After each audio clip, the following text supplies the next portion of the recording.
अस्सलाम वालेकुम दोस्तों, मैं हूं खालिद मोइन और आप देख रहे हैं अदब व फ़नून नामा। आज हम एक बड़े अहम सवाल की तरफ जा रहे हैं कि फ़ैसला आज होगा या कल होगा। अदब में ये सवाल बहुत ज़्यादा उठाया जाता है और बहुत से शोरा ये समझते हैं, बहुत से अफ़साना निगार, नावल निगार, मुसव्विर, मूसीक़ार और फ़नून लतीफ़ा से ताल्लुक़ रखने वाले सभी लोग जो असर हाज़िर में मौजूद हैं, अपना काम कर रहे हैं, उनके दिल में और जहन में एक सवाल ज़रूर गर्दिश करता है कि अगर उन्हें आज लम्हा मौजूद में शोहरत नहीं मिली, वो अहमियत नहीं मिली जो वो समझते हैं कि उनका हक़ है, और उन्होंने कुछ ऐसा तख्लीक़ किया है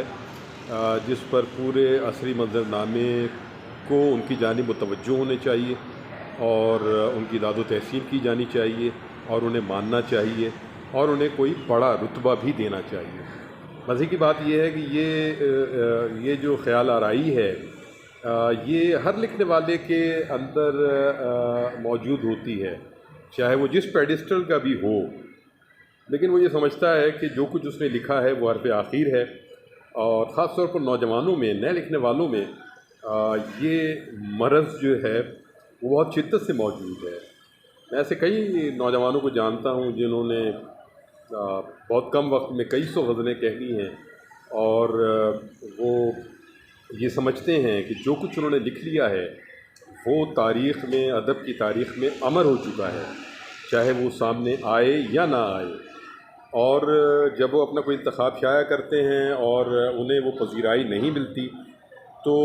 बजाय इसके कि वो ये देखें कि उनमें ऐसी कौन सी कमी रह गई है, कौन सी ऐसे रियाज़त में मामलात रह गए हैं जिनकी वजह से उनका असर जो है वो उन्हें उस तरह तस्लीम नहीं कर रहा, उन्हें मान नहीं रहा, तो यहाँ उनके जहन और दिल में ये शकूक जागते हैं कि ये सब साजिश है और उनके तमाम हम असर और उनका तमाम असर जो है वो उनके ख़िलाफ़ हुआ है। ये एक बड़ी मरीज़ाना कैफ़ियत है और इस कैफ़ियत के शिकार जो लोग हैं वो बहुत तेज़ी से अपने गिर्द जो है वो दीवारें खड़ी करते जाते हैं, क्योंकि उन्हें ये ख़्याल रहता है कि जो कुछ लिखा है वो तो बहुत ही आला पाए का है, लेकिन उन्हें तस्लीम नहीं किया जा रहा। मैं ये समझता हूँ कि शोहरत तो एक अलग मामला है। शोहरत तो इत्तफ़ाक़न भी मिल जाती है और बहुत से लोग जो शोहरत के लिए बहुत तगदो करते हैं, उन्हें भी किसी न किसी वसीले से और कुदरत मेहरबान अगर हो जाए तो उन्हें शोहरत बस औक़ात एक गज़ल पे भी मिल जाती है, एक शेर पर भी शोहरत मिलती है और वो शेर तारीख़ में अमर हो जाता है। और बहुत सारी शायरी, बहुत सारी ग़ज़लें, नज़में, अफ़साने, नावल ऐसे होते हैं जो अपने हमअसर सूरत हाल में अपना बहुत ज़्यादा रंग न जमा सकें, लेकिन एक वक्त के बाद उन्हें दरियाफ़्त किया जाता है, उन्हें ढूंढा जाता है। तो ये कौन लोग ढूंढते हैं? ये अवाम से ज़्यादा वो नाक़िदीन होते हैं जो उस असर में होते हैं और वो वर्क गर्दानी करते हैं और माज़ी को टटोलते हैं, और फिर वो अगर उन्हें कोई ऐसा शायर, अफ़साना निगार, नावलिस्ट, मुसव्विर, मूसीक़ार नज़र आए जिसने वाकई जिसके साथ ज़्यादती की गई हो उसके असर में, तो उसे वो असर नौ दरियाफ़्त करते हैं और उसे सामने पेश करते हैं। और फिर क्योंकि ये अदब के वो लोग होते हैं जो बड़े क़ामत के लोग होते हैं, तो वो उन फ़नपारों की तशरीह करते हैं और उसे मनवाते हैं उस असर में जिस असर में वो शायर या तख्लीक़कार या फ़नकार मौजूद हो या मौजूद ना हो। ऐसी बहुत सारी मिसालें हैं कि नामौजूद शख्सियत जो कि कई बरस के बाद भी और 50, 60, 100 बरस के बाद भी वो दोबारा दरियाफ़्त हुआ और असरी मंज़रनामे पर सामने आया।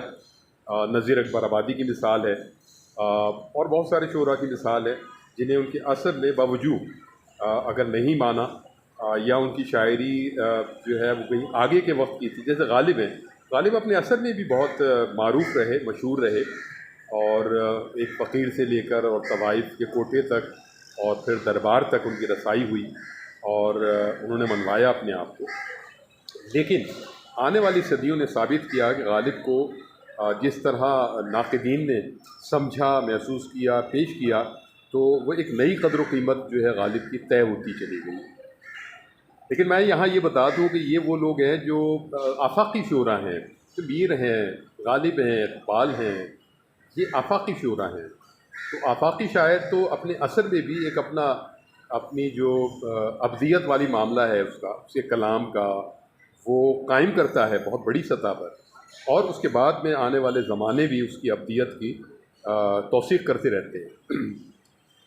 لیکن یہ ٹوٹ پنجی قسم کے لوگ جو ہیں، یا بہت چھوٹی قامت کے لوگ جنہوں نے ابھی ٹھیک سے ادب کو نہیں سمجھا، فن کو نہیں سمجھا، ان کے دماغ میں بھی یہ خناس ہوتا ہے کہ ہم تو بہت بڑی شخصیت ہیں اور ہم تو امر ہو چکے ہیں اپنی زندگی میں ہی، جو لکھ چکے ہیں وہ حرف آخر ہے، لیکن ہمیں تسلیم نہیں کیا جا رہا۔ یہ جو مغالطہ ہے یہ بہت ہی بھیانک مغالطہ ہے، اور اس مغالطے سے نکلنا چاہیے نئے شعراء کو، اور جو یہ ایک بڑائی کا خبت ہے اور یہ جو ایک نرگسیت کا خبت ہے، اس سے نکلنا چاہیے۔ آپ اپنے آپ سے آنکھیں ملائیں اور یہ سمجھیں کہ آپ کے اثر میں اور جو بہت کام کے شاعر ہیں، جو بہت اہم شاعر ہیں، ان کا کام کیا ہے، ان کا معیار کیا ہے، ان کے موضوعات کیا ہیں، ان کا ٹریٹمنٹ کیا ہے، انہوں نے کتنا لکھا ہے اور کن چیزوں سے گریز کیا ہے، کتنا نیا لکھا ہے۔ یہ جو غزل ہے خاص طور پر، یہ تو بہت بڑا دھوکہ ہے، کیونکہ بنے بنائے پیٹرن پر آپ مکھی پر مکھی مارتے رہیں اور وزن پورا کرتے رہیں، اور جو اب آسانیاں موجود ہیں جدید دور میں، وہ تو اتنی آسانیاں ہیں کہ آپ کچھ بھی کریں سب کچھ ہو جائے گا، اس طرح بھی بحر میں آ جائے گا، وزن میں بھی آ جائے گا، آپ کے مکھی میں مکھی مارنے والے مصرے جو ہیں اور غزلیں جو ہیں وہ آپ انبار لگاتے جائیں۔ تو